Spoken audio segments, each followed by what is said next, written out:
제가 신학을 이제 준비하면서 이제 하나님의 종이 되기 위해서 신학교에 들어가면서 기도 제목이 있었습니다. 하나님의 종이 되는데 능력이 좀 있어야 되잖아요. 그래서 하나님, 저한테도 좀 능력을 주십시오. 제가 기도하면 이 병자들이 낫고 이 귀신이 쫓아나가고, 그리고 예언의 은사, 방언의 은사, 이러한 은사를 주시길 원합니다. 그러다가 너무 속보인다 그런 생각이 들어가지고 좀 기도 제목을 수정을 했습니다. 하나님, 저에게 사랑의 은사를 주십시오. 멋지지 않습니까? 사랑의 은사. 제가 그 기도를 하는데 제가 너무 자랑스러운 거예요. 이야, 마치 솔로몬의 기도처럼 하나님께서 너 뭐 원하느냐 했더니 백성을 잘 다스릴 수 있는 지혜를 주십시오.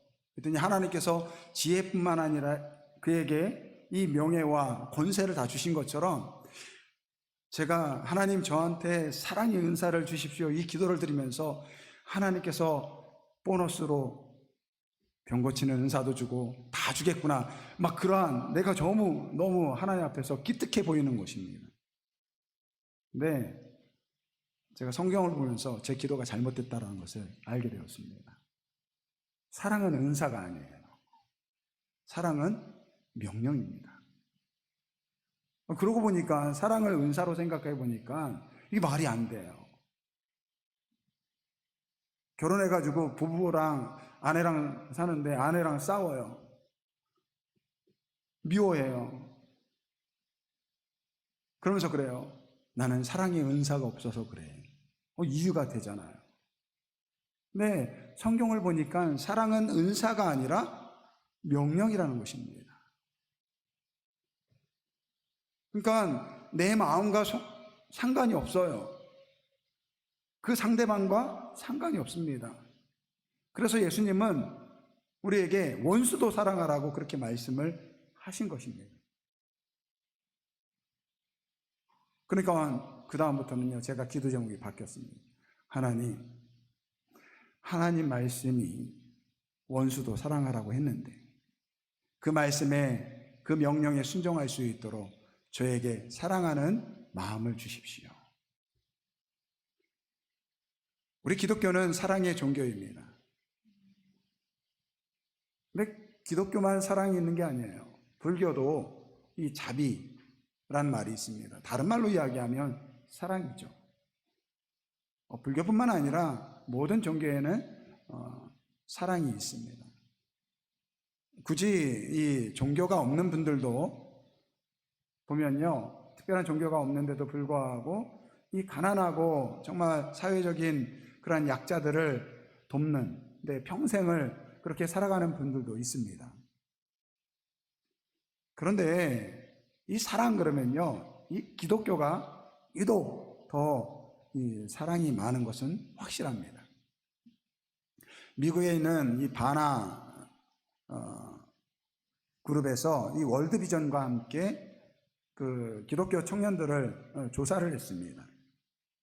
약 25개국 이 청년들을 조사를 했는데 그 청년들의 약 43%가 예수를 따르는 사람들의 특징은 바로 사회적인 약자를 돕는 것이다, 이렇게 이야기했다고 합니다. 그리고 그들 중에 45%는 이 교회를 통해서 가난한 이들의 필요가 무엇인지를 알게 되었고, 그 중에 약 38%가 실질적으로 이 교회를 통해서 가난한 사람들, 이 사회적인 약자를 돕는다라고 이렇게 발표된 것을 보았습니다. 그러니까 이 교회와 이 성도들은요, 이 가난하고 힘들게 살아가는 사람들에게 이 많은 관심을 가지고 그 사랑을 실천하고 있는데, 그 이유는 바로 하나님의 말씀이 사랑을 말씀하고 있기 때문에 그렇습니다. 오늘 본문 말씀에 한 율법사가 예수님께 찾아와서 묻습니다. 예수님, 율법 중에 계명 중에 어느 계명이 가장 큽니까? 그러자 예수님께서 37절서부터 39절까지 이런 말씀을 하십니다. 내 마음과 목숨과 뜻을 다하여 내 하나님을 사랑하라. 이는 크고 첫째 되는 계명이니 둘째는 그와 같으니 내 이웃을 내 몸과 같이 사랑하라. 이 두 계명이 온 율법과 선지자의 강령이다, 이렇게 말씀하고 계십니다. 그러니까 예수님께서 이 많은 계명 중에서 특별히 하나님 사랑과 이웃 사랑을 말씀하고 있습니다. 여러분, 이 이스라엘 백성들에게는 많은 율법이 있었습니다. 그 중에 10계명도 있지 않습니까? 여러분, 10계명의 이 10가지 계명이 무엇입니까? 순서대로 보면 나 외에 다른 신을 두지 말라, 우상을 만들지 말라, 그리고 여호와 이름을 망령되이 일컬지 마라, 안식일을 거룩히 지켜라, 내 부모를 공경하라, 살인하지 말라, 간음하지 말라, 도둑질하지 말라, 내 이웃의 것을 거짓 증거하지 말라, 내 이웃의 것을 탐하지 말라. 여러분, 이 10가지 10계명의 10가지 계명 외에도 이스라엘 백성들에게 많은 계명들이 있었습니다. 어느 것이 더 중요할까요?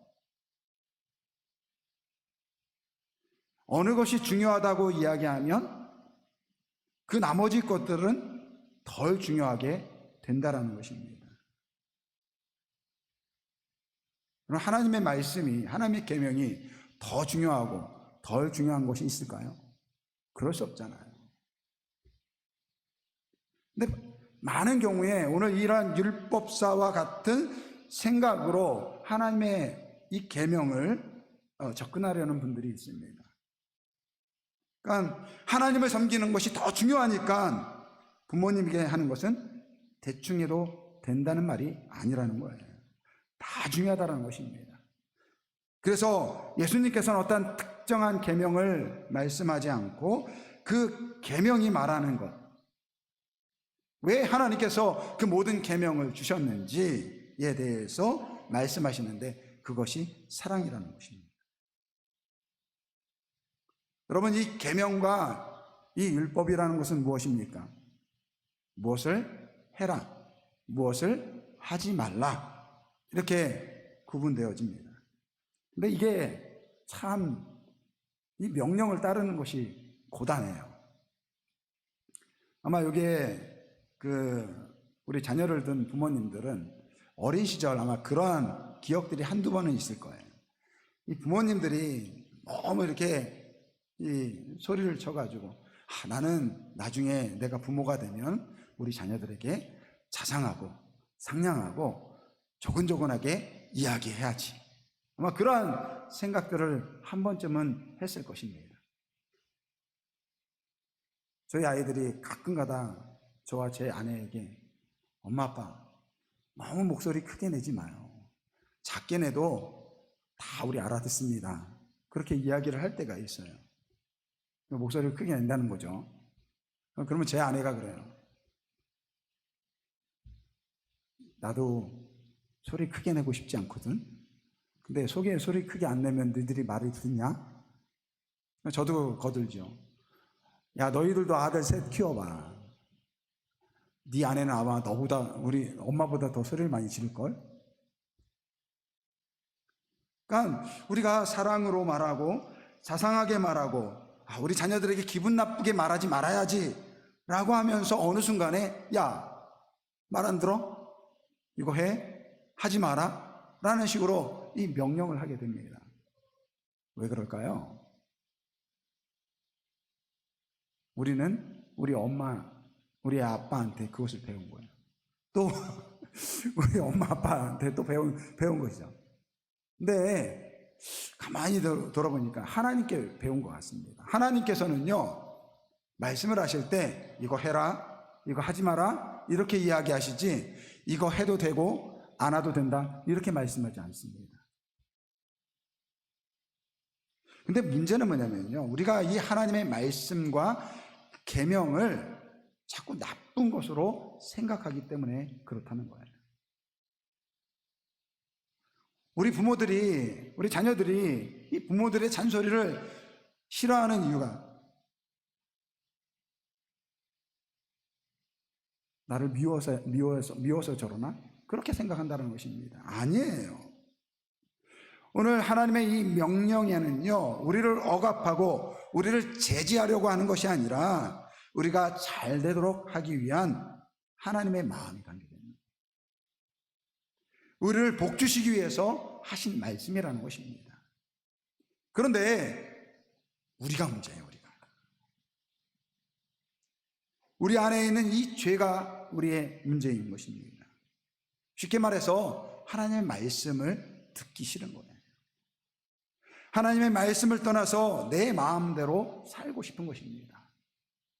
죄 가운데 살고 싶은 것입니다. 그 죄 가운데 살면 죽는 것이 뻔하니까 하나님께서 말씀하시는 거예요.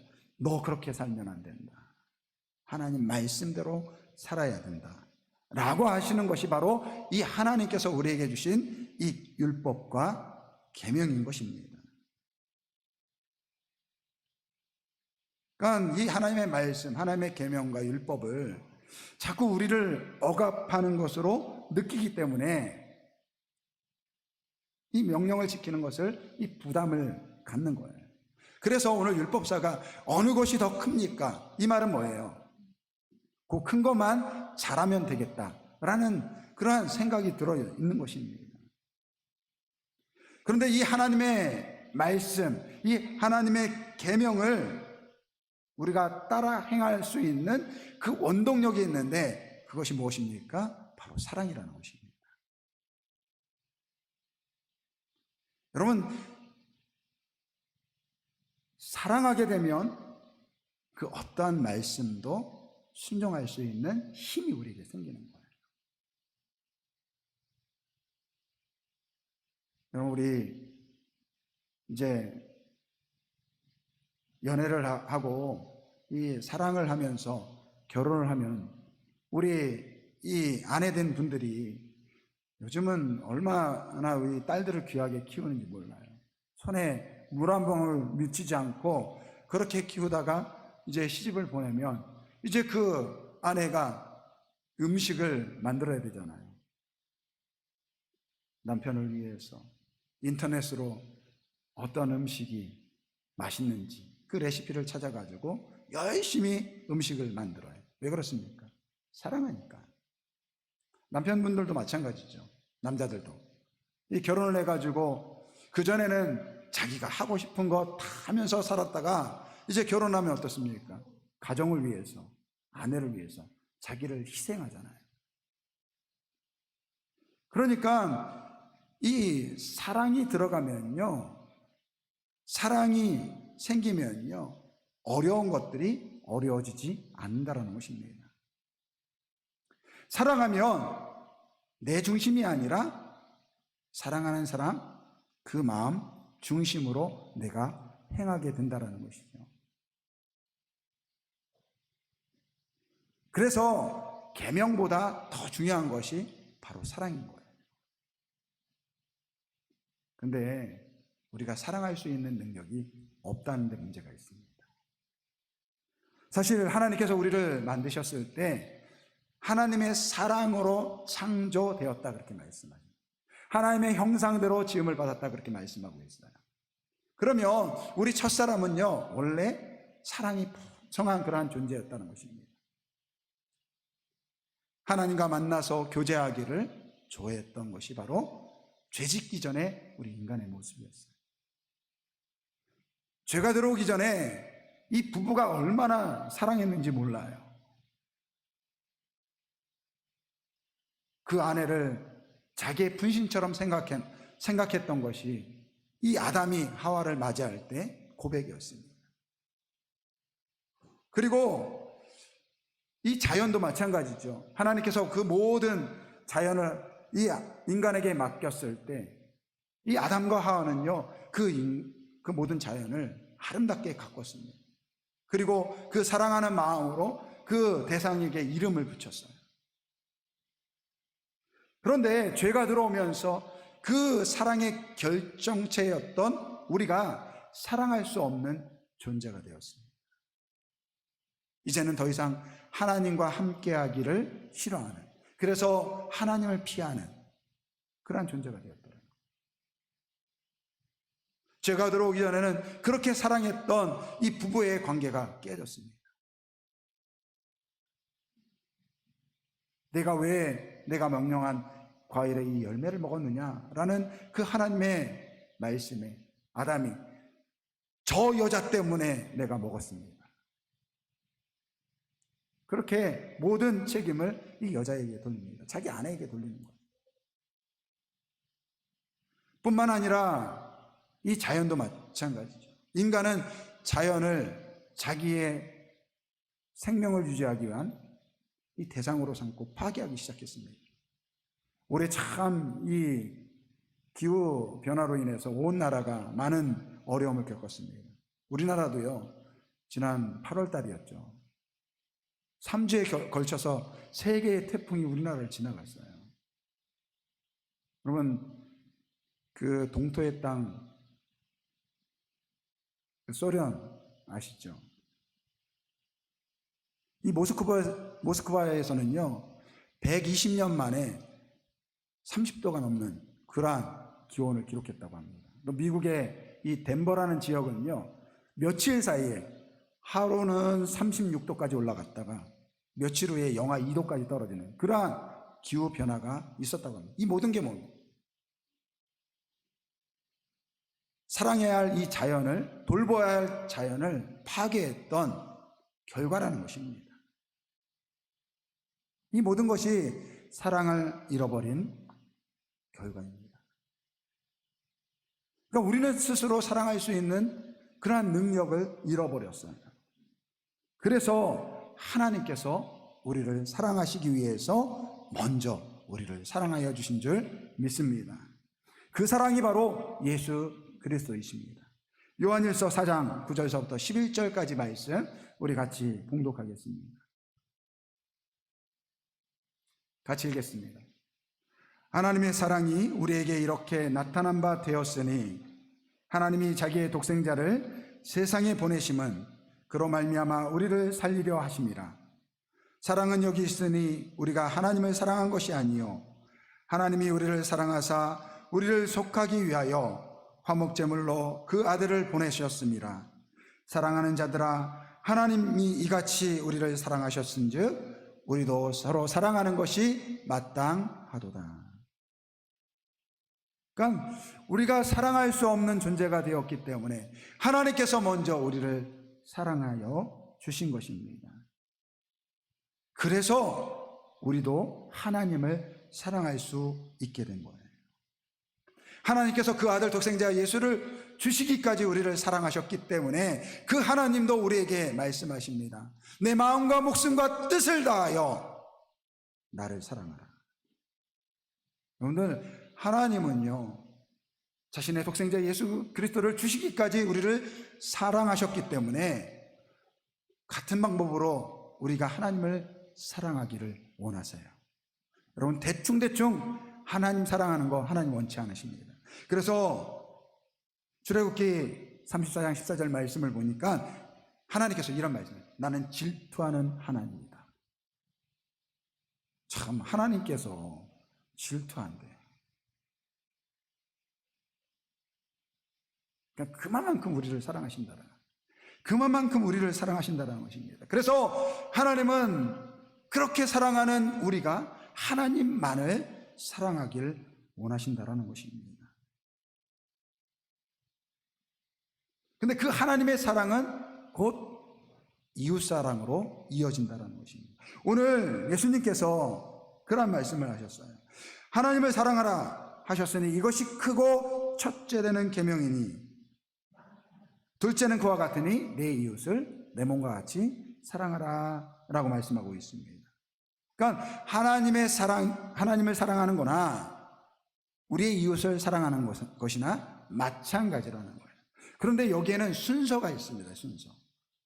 하나님을 사랑해야지 이웃을 사랑하는 거예요.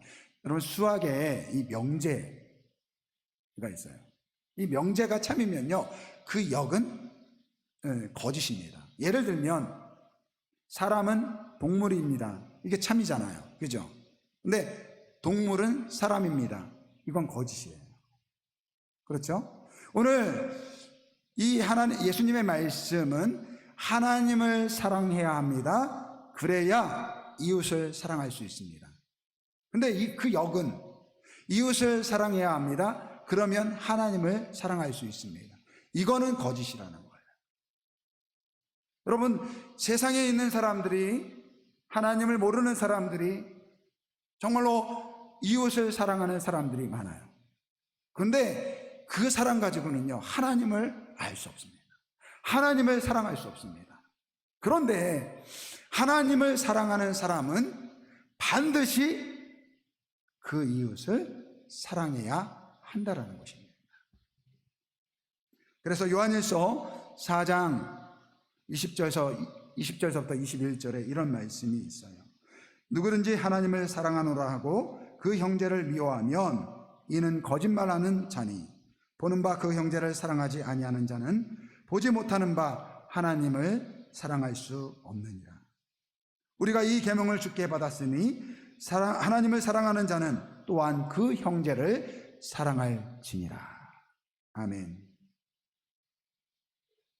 그러니까 하나님을 사랑하면요, 오늘 이웃에 대한 긍휼함과 자비하심이 우리 안에 생긴다라는 것입니다. 만약에 우리 가운데 내가 하나님을 사랑한다라고 하는데 내 마음에 이웃을 미워하고 싫어하는 마음이 있다면 내가 정말 하나님을 사랑하는 사람인지 우리 스스로 질문을 해봐야 됩니다. 그래서 하나님의 사랑은 반드시 이웃사랑으로 흐르는 거예요. 그래서 그 많은 청년들이 그렇게 이야기하는 것입니다. 교회를 통해서 가난하고 불쌍한 사람들의 필요를 알게 되고 그들을 위해서 자신의 삶을 살게 되는 것입니다.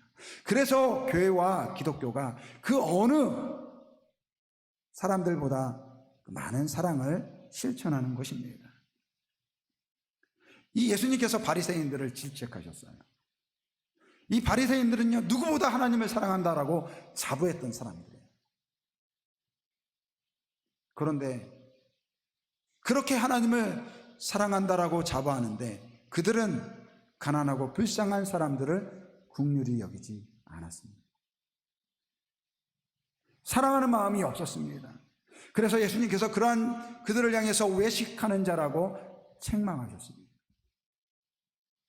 왜냐하면 진정으로 하나님을 사랑하면, 진정으로 하나님을 사랑한다고 한다면 가난하고 불쌍한 사람을 사랑할 수밖에 없는데 그들은 그렇지 못했다는 것입니다.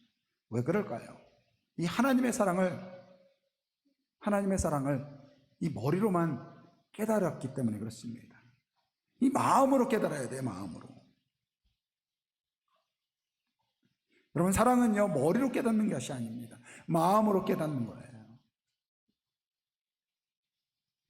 우리 자녀들이 말로는 부모님 사랑합니다, 사랑합니다 그러는데 부모님 사랑을 잘 몰라요.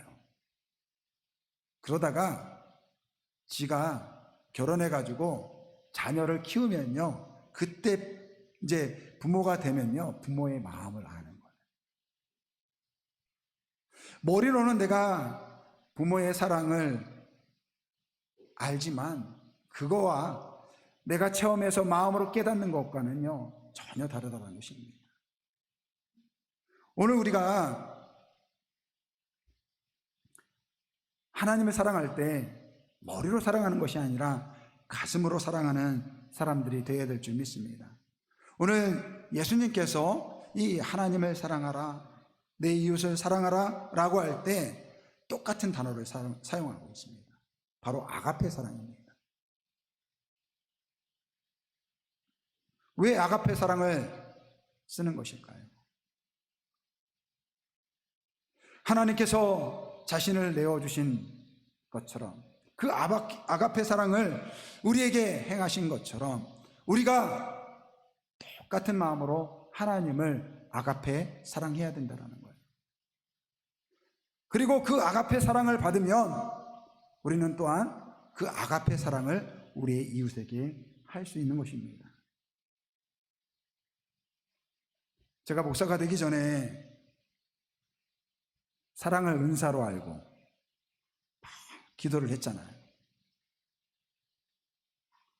근데 은사가 아니라는 것을 알고 나서 하나님께 다시 기도했습니다. 하나님, 원수도 사랑하게 해주십시오.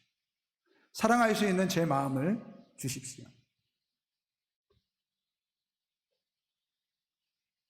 제가 형님이 목회자였기 때문에 이 목회자의 삶을 봤어요. 고달퍼요.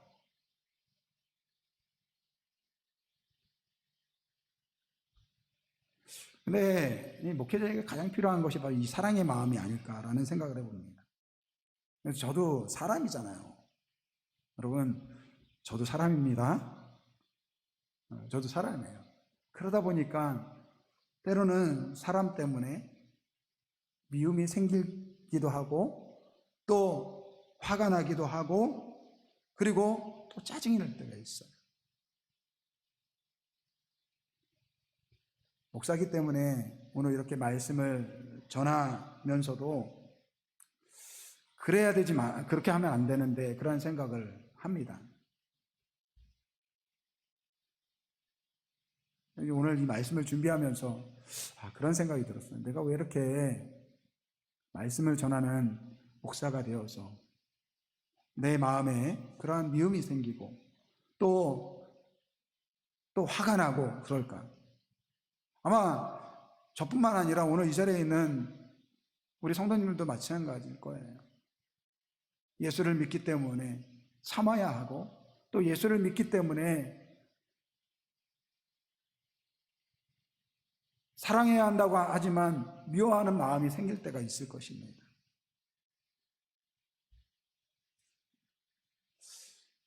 문제는요, 제게 있는 것 같더라고요. 이 말씀을 준비하면서 그런 생각이 들어요. 왜 그럴까? 왜 내가 부족해서 그럴까? 근데 결국은요, 내가 그 하나님의 사랑을, 예수 그리스도의 사랑을 또 놓치고 살았구나라는 생각이 들더라고요.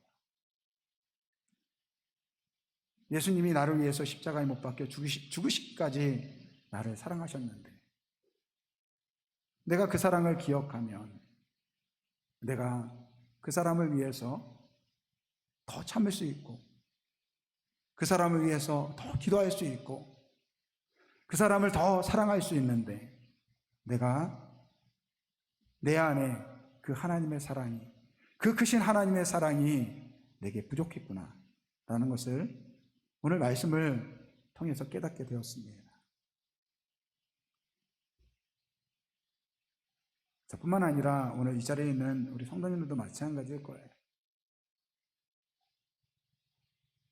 오늘 예수님께서 우리에게 말씀하셨어요. 하나님을 사랑하라. 그리고 또 내 이웃을 사랑하라. 글쎄 모르겠어요. 하나님을 사랑하는 것은 사랑하는 것 같아요. 근데 내 이웃을 사랑할 때 이거 정말 힘든 것 같습니다. 원수도 사랑하라고 하는데 정말 힘들어요.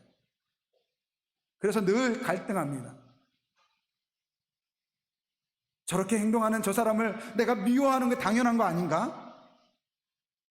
아니지. 그래도 사랑하라고 했는데 그 갈등이 우리 안에 늘 있어요. 문제는 그 현상의 문제가 아니라 지금 내게 예수님의 그 십자가의 사랑을 지금 놓치고 있다는 거예요.